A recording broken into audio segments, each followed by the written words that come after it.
we talk about the Indian way of life, perhaps it is an error to say Indian way of life. If we turn around and look at the history of mankind, it is only a human being way of life. But it so happens that the native people have preserved that way of life. No one can ride two canoes. They have to ride in one canoe. When the two-row wampum belt was introduced and shown to William Penn, the wampum belt meant the two rows, one row for your people and one row for my people, because no one can walk on both paths. This was agreed in the Interior Department, and this has been talked about and mentioned for many, many years. And for that very purpose, more than 370 some odd treaties were made with the Indian people, because the two cultures could not go together, to continue with their own culture. Any way the Indian wanted to live under these treaties, he were permitted to live that life. In the early times, we had no instructors. We had no schools to attend to. So our ancestors had to turn around and look at nature and consider the ways of nature. The entire Indian civilization was built upon nature. For that reason, the Indian people will fight you in order to preserve that nature. That's where our biggest arguments come from, because we are related to nature. It's not an easy life today in our modern times. It is hard to be an Indian. But if you grow up being an Indian, you're proud. No matter what the world says, it doesn't bother you. No matter what's going on in the next town, no matter what's going on over here, creation will always carry you through. Like from the very beginning, the two cultures could not be combined. It was clearly stated that no one rides two canoes, because the river is getting broader and broader. Time has come that Indian people has to make their own decisions. Supposing one said that we're going to terminate the Indian, then how do we go about proving that we are Indians? You speak your language? Perhaps not. Do you attend your ceremonial grounds? No. What do you do? How do you go about proving that you're an Indian? He can terminate the government service to you. He can terminate the money. He can terminate you from going into this hospital, going to the BIA, but he cannot terminate you as an Indian. You're born an Indian, you're going to die an Indian. It's good that Indian people stand up as proud people. I know the treatments that they have been through all these years. Some of us can't help what we are. Some of us can't help it because we cannot speak our language. No one can tell us that it's wrong, because no one has that power to tell us that. Satisfaction in life, nothing can take the place of it. Our value systems are different. Today we say, I'll see you if nothing happens. This kind of talk came from somebody else. That's not Indian way. So in going back to Indian ways is a beautiful life. Indian life was a clean life. Now they've been telling us for 200 years that you quit that Indianness over here, you better get over here with us. You wear clothes like I do, you cut your hair, you send your kids to school, you do this and you do that. I'm the dominating society, I'm bigger than you, I outnumber you. You do this. We've been told that for 200 years. And we thought that was the right way. So we've been trying to live that life. And then here now we turn the television on and there's Watergate problems there. Well, what does that mean? Is that the kind of life that they want my children to be in? And here we see people fighting and protesting throughout all this country here. What kind of life is that? Repeatedly we have said that there are certain forces that the government does not control. It doesn't take the act of Congress to make it rain. It doesn't take the act of Congress to make it snow. And we know, as native people, that the earth is becoming unbalanced, because the prophets of our people told us that many years ago, that this was going to happen.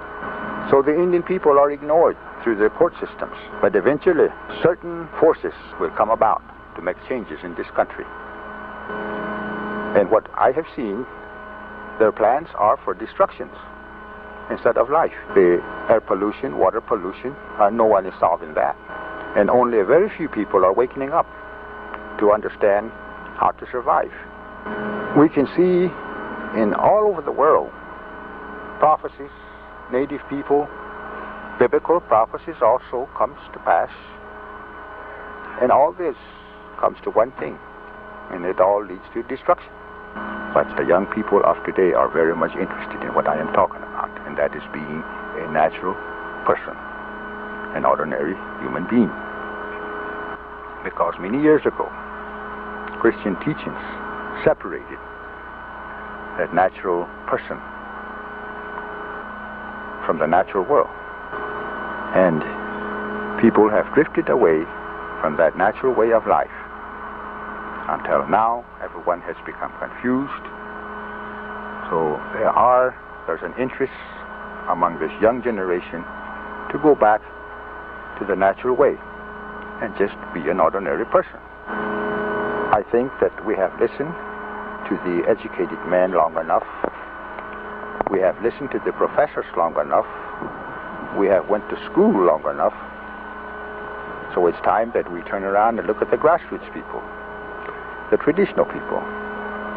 Let's see what they have to say about our culture. We want to find out what kind of teachings they can give us.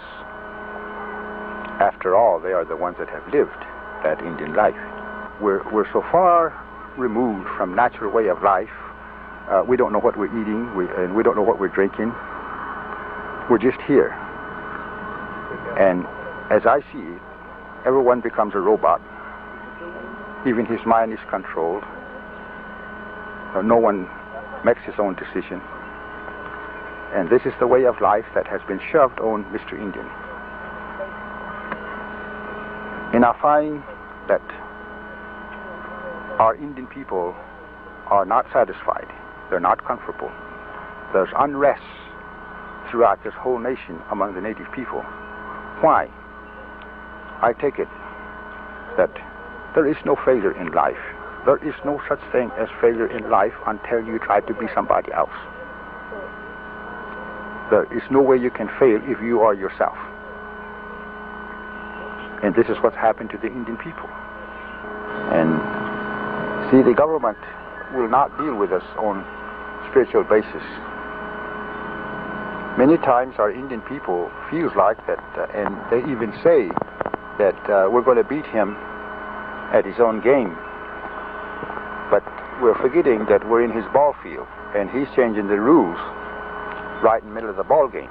So we're going, as far as we're concerned, as elders in our council, we're going to deal with the government on spiritual basis.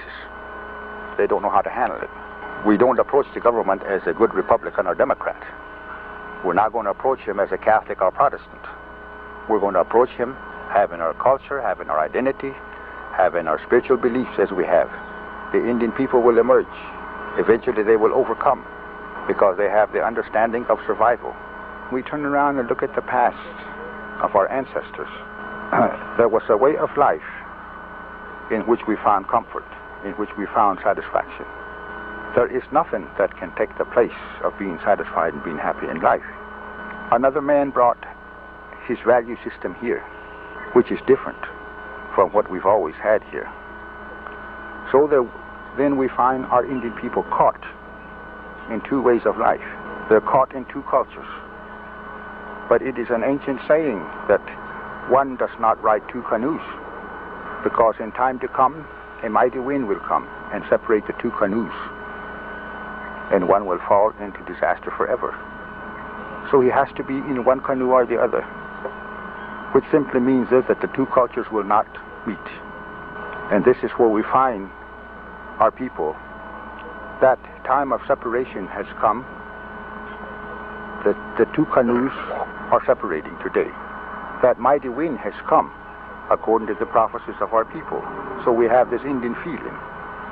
We have Indians all over the country here, and not only Indians, we have the non-Indians who wants to be Indians. So something strange has come over this country, which is the fulfillment of our prophecies, that mighty wind has come. In wind, you do not see it, you only feel it. So there's a feeling that has come over people, that Indian awareness is here.